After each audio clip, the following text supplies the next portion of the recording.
हमने उस समय वहां बैठ करके श्री राम कथा सुनी थी, तब हमने भागवत कथा सुनी थी, इतना समय हमने संतों के संग में गुजारा था, इतना समय हमने धाम में गुजारा था, यही धन है।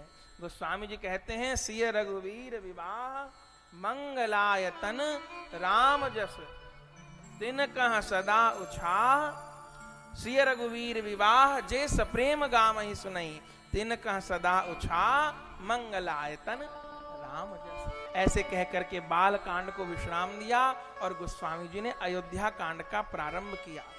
अयोध्या कांड का कौन से श्लोक से प्रारंभ किया है? प्रथम तो शंकर भगवान की वंदना करी, फिर श्री राम जी की कौन से श्लोक में वंदना करी है जो बहुत प्रसिद्ध है। हाँ, कितना सुंदर।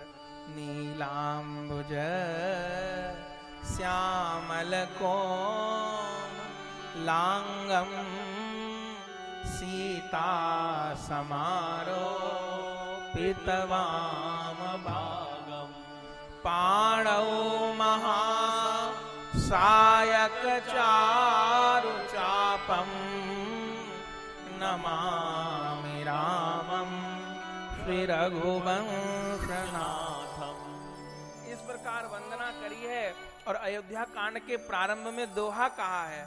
जो दोहा हनुमान चालीसा के प्रारंभ में है, वही दोहा अयोध्या कांड के प्रारंभ में है। श्री गुरु चरण सरोज निज मन मुकुर सुधार, बरनौ रघुवर विमल जस जो दायक फल चार। रघुवर का विमल यश गाना चाहता हूं।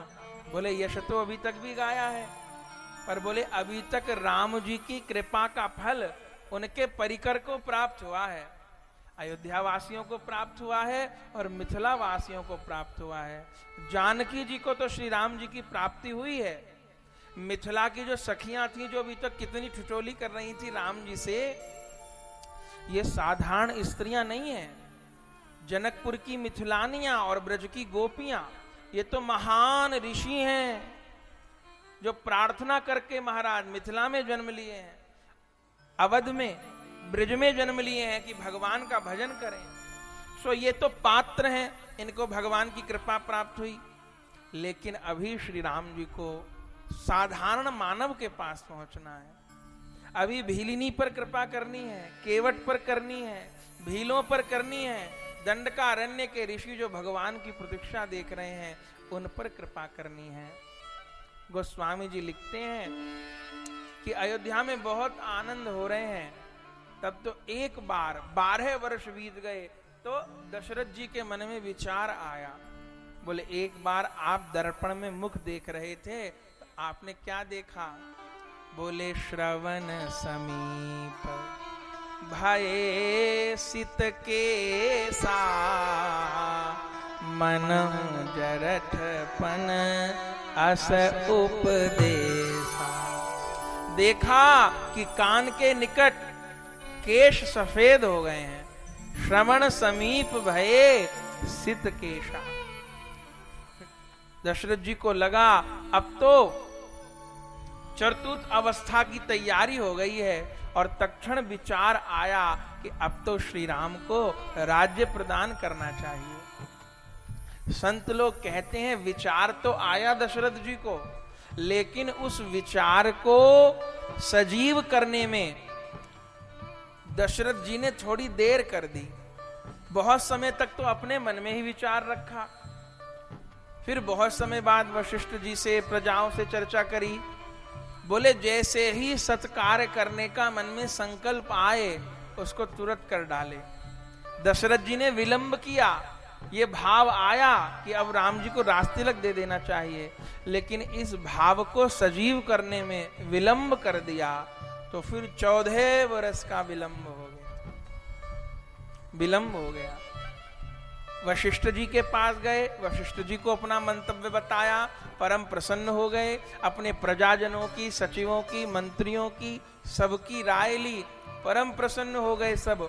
और तब तो महाराज राज तिलक की तैयारी होने लगी। सारी अयोध्या सजाई जा रही है, सब प्रसन्न है। कौशल्या मैया के पास खबर गई है, सुमित्रा मैया के, सारी अयोध्या के घर घर में आनंद हो रहा है। बस एक कैकेयी मैया के पास खबर नहीं भेजी। बोले दशरथ जी ने क्यों नहीं भेजी जब सबके पास भेजी थी? स्वयं सेवक के द्वारा श्री सीताराम जी के पास खबर भेजी। भूमि पर शयन करना है, इन वस्त्रों को धारण करना है, आज रात्रि मंत्र जप करते रहना है, इन इन विधियों का पालन करना है, सवेरे किन वस्त्रों में अनुष्ठान करना है, कैसे अभिषेक होगा, कैसे यज्ञ होगा और कैसे श्री सीताराम सिंहासन पर बैठेंगे। सब तैयारी हो रही है, लेकिन सेवकों के हाथ कैकेयी जी मैया को समाचार नहीं भेजा। बोले क्यों? बोले तीनों मैयाओं में सबसे प्यारी दशरथ जी को कैकेयी है।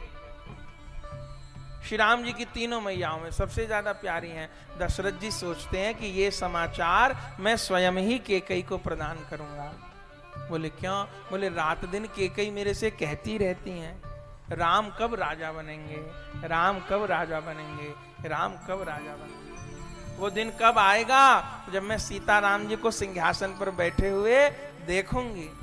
बस वो दिन संसार का सबसे सुख का दिन होगा जब श्री सीताराम जी को सिंहासन पर बैठे देखूंगी। यही मनोरथ मनाती हैं। दशरथ जी ने सोचा इस समाचार में स्वयं जा करके दूंगा, इसलिए भेजा नहीं।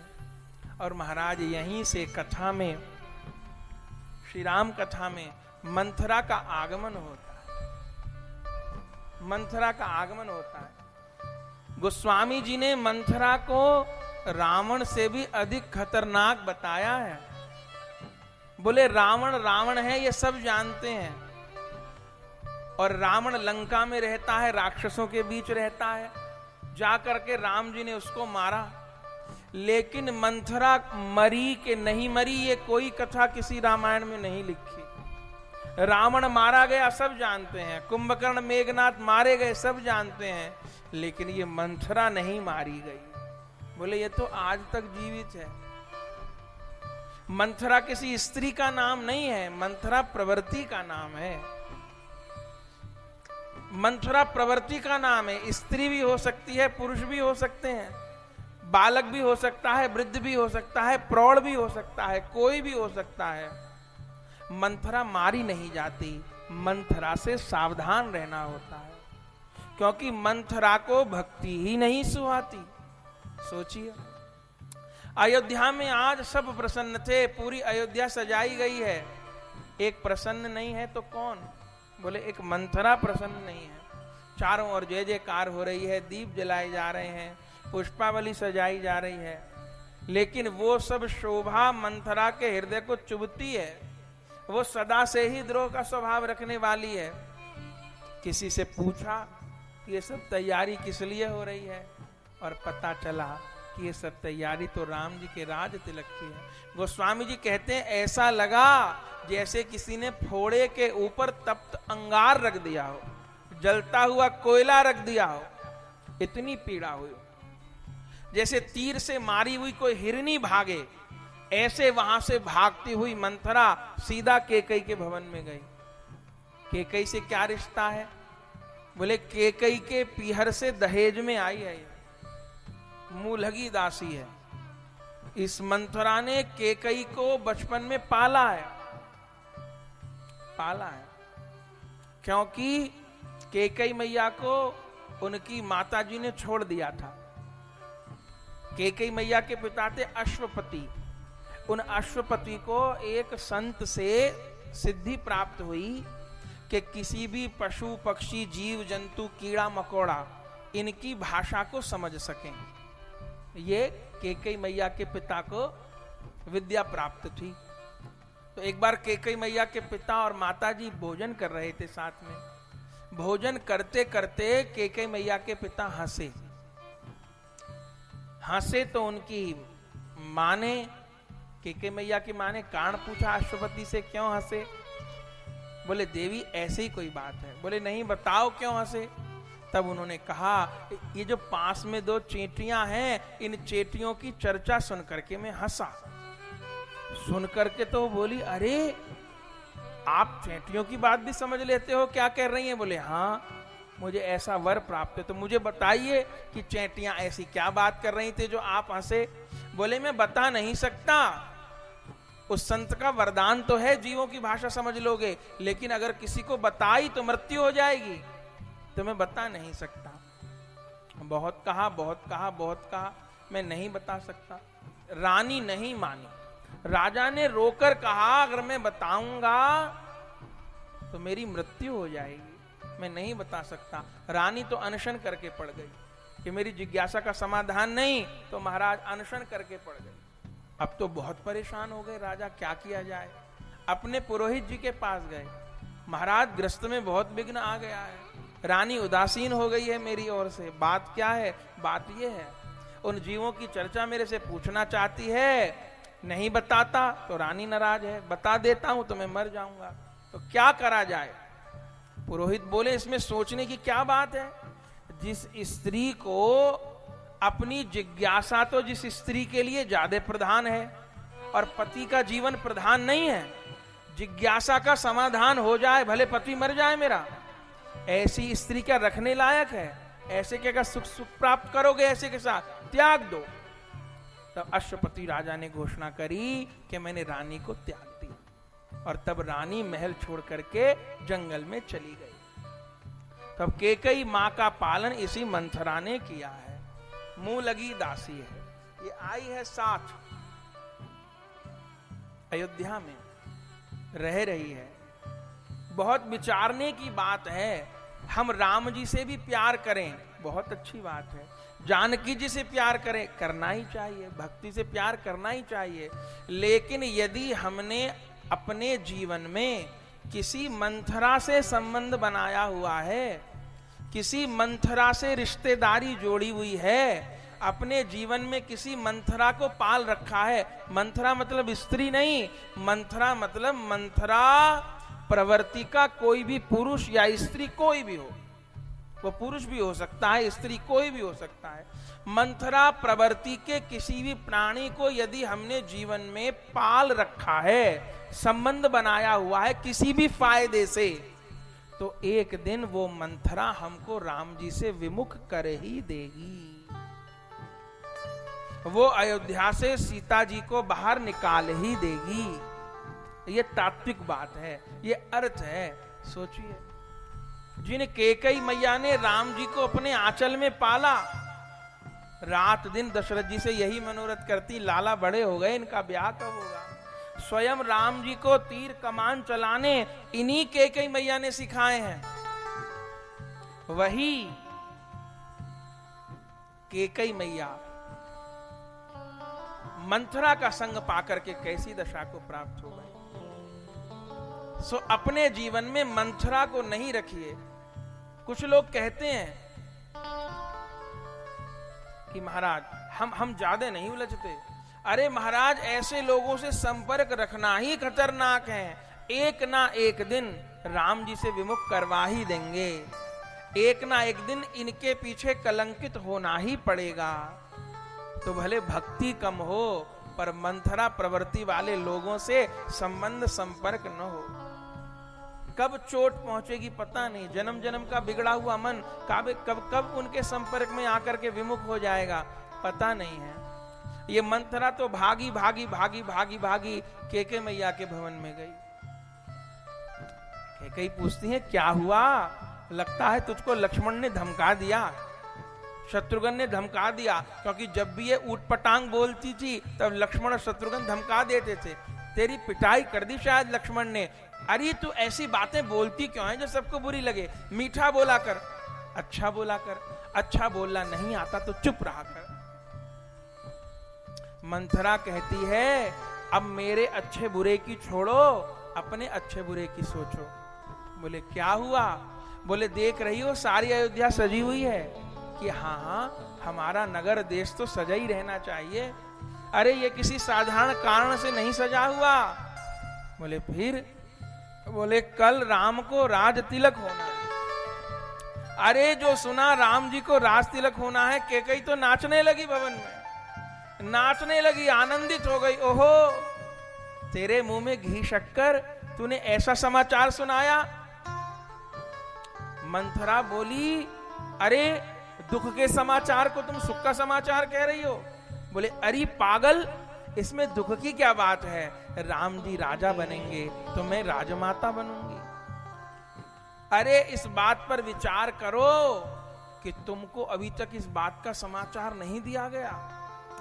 मंथरा ने झूठ बोला, बोले मुझे तो आज ही नगर में चहल पहल दिखाई दे रही है। बोले तुम्हें नहीं पता, ये चहल पहल तो महीनों से है, महीनों से राजमहल में तैयारी हो रही है। कौशल्या को पता है, सुमित्रा को पता है, सबको पता है, एकमात्र तुमको नहीं पता।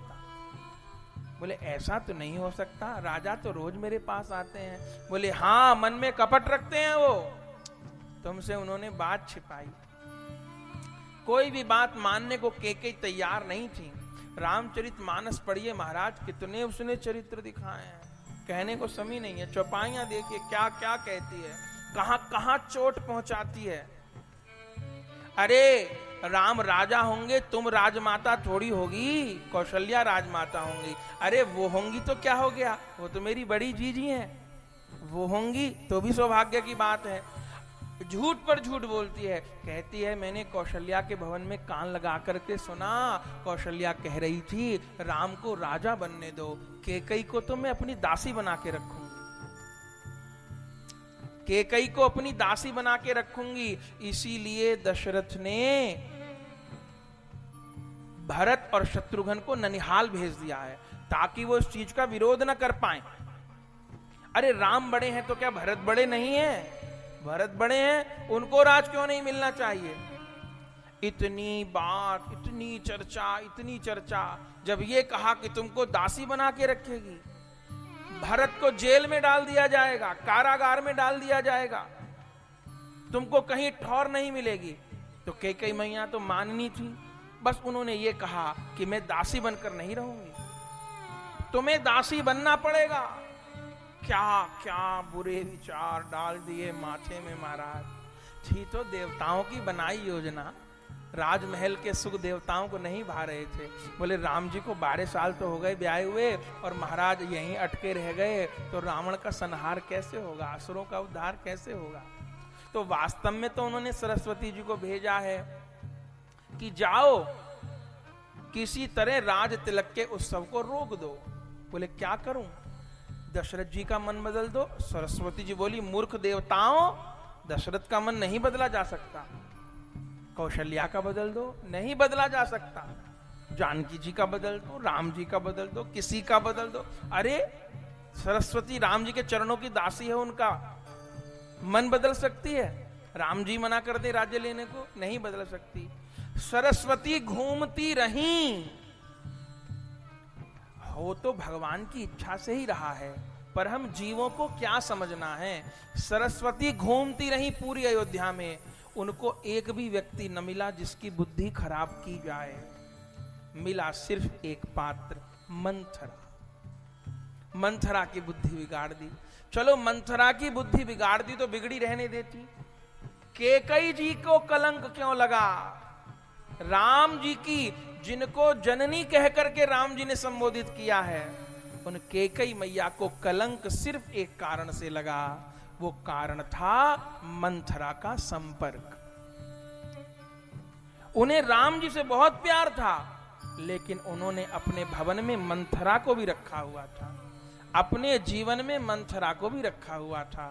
तो हम खोजें, मंथरा प्रवृत्ति वाले लोगों से तो हमारा लेना देना नहीं है, भले हम कितने अच्छे हों, कितने अनुकूल हों, कितने सत्संगी हों, यदि मंथरा प्रवृत्ति के प्राणियों से हमारा संबंध है तो वो एक दिन सत्संग से विमुख कर ही देंगे, राम जी से विमुख कर ही देंगे, जानकी जी से विमुख कर ही देंगे। अयोध्या क्या है?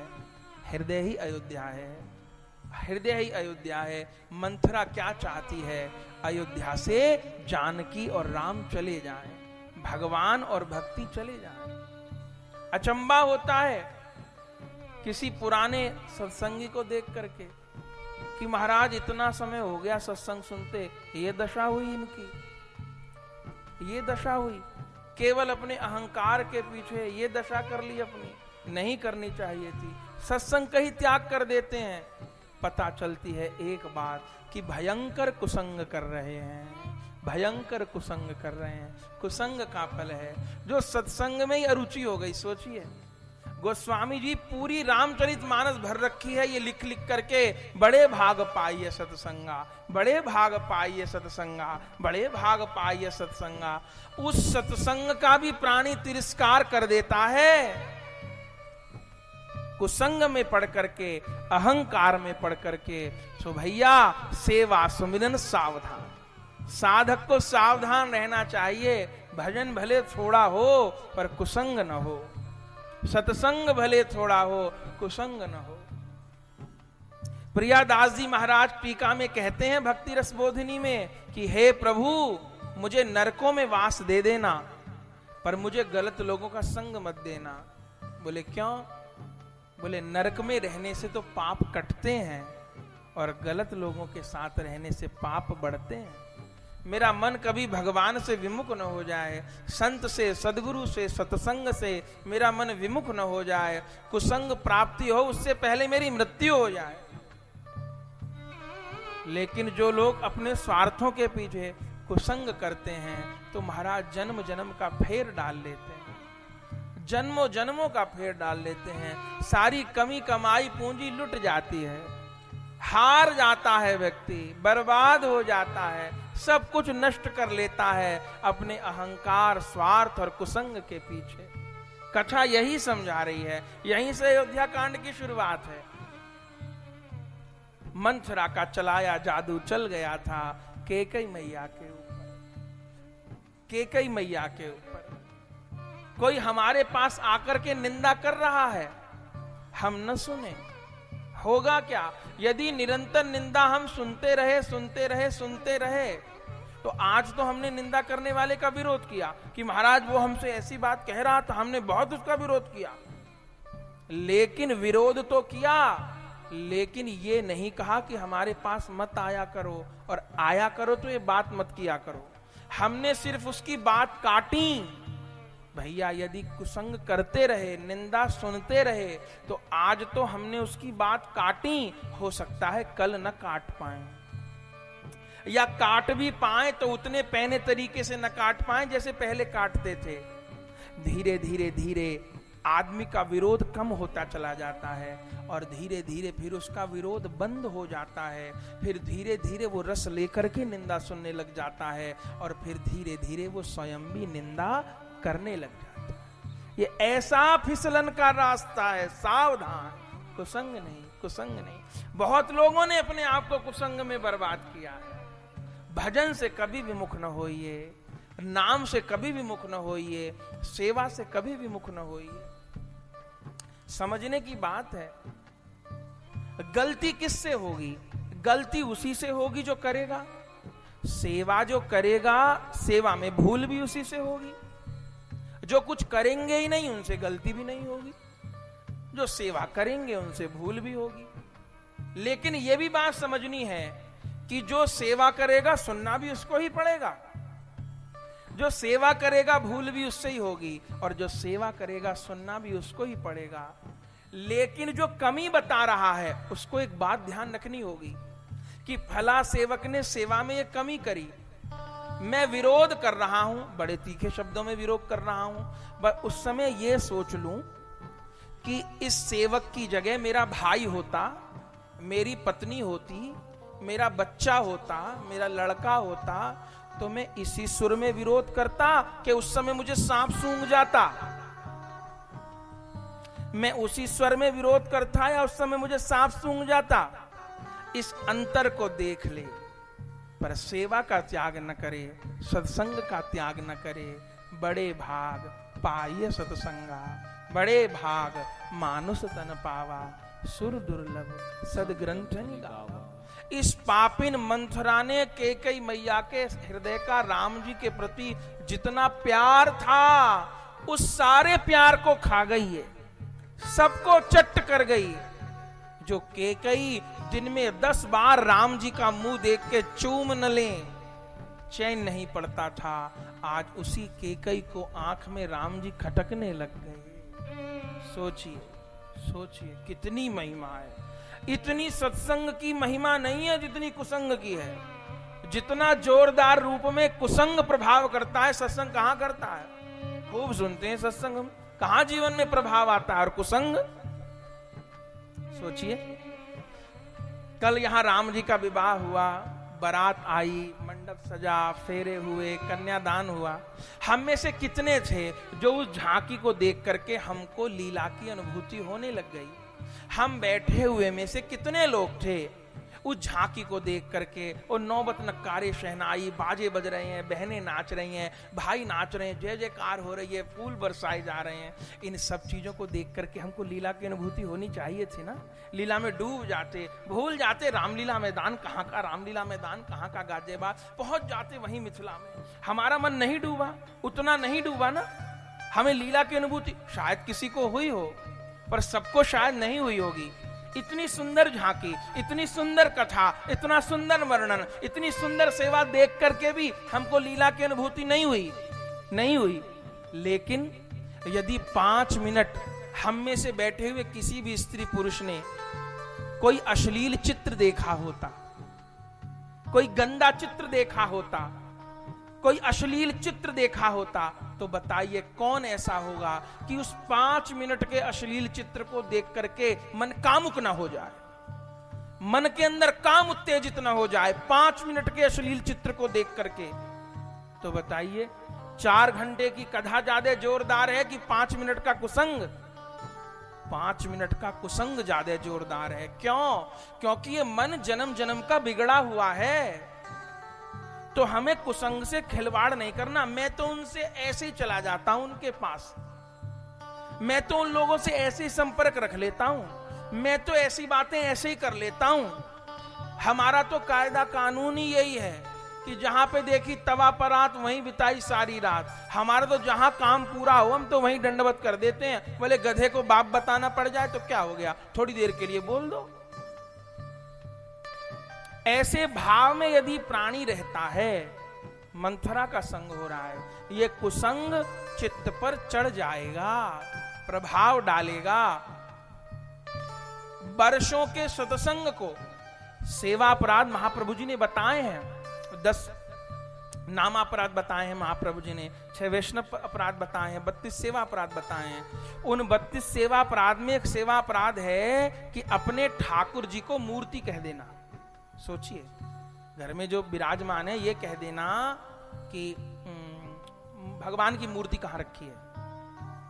मूर्ति शब्द ठाकुर जी के लिए प्रयोग कर देना, अपने घर के सेवा वाले ठाकुर जी के लिए। यदि एक बार, महाप्रभु जी कहते हैं, एक बार घर के सेवित ठाकुर जी के लिए मूर्ति शब्द निकल गया या मूर्ति भाव आ गया तो 1 साल की करी हुई सेवा नष्ट हो जाती है। 1 साल की करी हुई सेवा नष्ट हो जाती है। मूर्ति शब्द मुंह पर यदि आ गया, गाली, मूर्ति तो निर्जीव होती है, ठाकुर जी निर्जीव हैं। किसी का बच्चा लेटा हो घर में और कोई जाकर के कहे ये तुम्हारे बच्चे का शरीर कहां पड़ा हुआ है, आग लग जाएगी छाती में कि नहीं लगेगी? ये इसके बच्चे का शरीर पड़ा हुआ है, ऐसा कोई कहेगा? किसी का बच्चा लेटा हो, किसी का पति सो रहा हो, ये इसके पति का शरीर पड़ा हुआ है, ऐसा कहेगा कोई? क्या कहेंगे? अरे लाला सो रहे हैं, बच्चा सो रहा है, आपका कन्हैया सो रहा है, लाला सो रहा है, ऐसा कहेंगे ना? ये कहेंगे तुम्हारे बच्चे का शरीर कब से यहां पड़ा हुआ है। ये गाली है। ऐसे ही भगवान अपने सेवित ठाकुर जी को मूर्ति कह देना गाली है। ये कह देने पर 1 वर्ष की सेवा भंग हो जाती है, नष्ट हो जाती है। सोचिए, एक छोटे से अपराध ने कितना भजन नष्ट कर दिया। तो बहुत ध्यान देने की जरूरत है। भजन थोड़ा हो पर अपराध न हो, सत्संग भले थोड़ा हो पर कुसंग न हो। इन मंथरा प्रवृत्ति वाले लोगों से संबंध समाप्त करने लेना चाहिए। नुकसान किसी और का नहीं होता, अपना होता है, अपना होता है। कब उनके रंग में रंग जाएंगे, कब उनकी जैसी भाषा बोलने लग जाएंगे। अचंबा होता है हमें किसी किसी को देख करके कि देखो तो सही। अचंबा क्या होता है? दया आती है, देखो महाराज, देखो देखो माया का रूप। माया महा ठगनी में जानी, निर्गुण फांस लिए कर डोले, बोले मधुरी बानी। माया महा ठगनी में जानी, माया महा। मंथरा का जादू काम कर गया। अंत में तो कैकेयी ये बोली मैं तेरी शरण हूं। अब ऐसों की शरण लेंगे और क्या होगा, पाप इतने जो किए हैं, अब शरण गुरु की नहीं लेंगे, गोविंद की नहीं लेंगे, धाम की नहीं लेंगे, अब ऐसों की शरण लेंगे। कैकेयी कह रही है मैं तेरी शरण हूं, मुझे बता क्या कोई उपाय है बचने का, जिससे कौशल्या मुझे जेल खाने में न डाले, जिससे कौशल्या मुझे भरत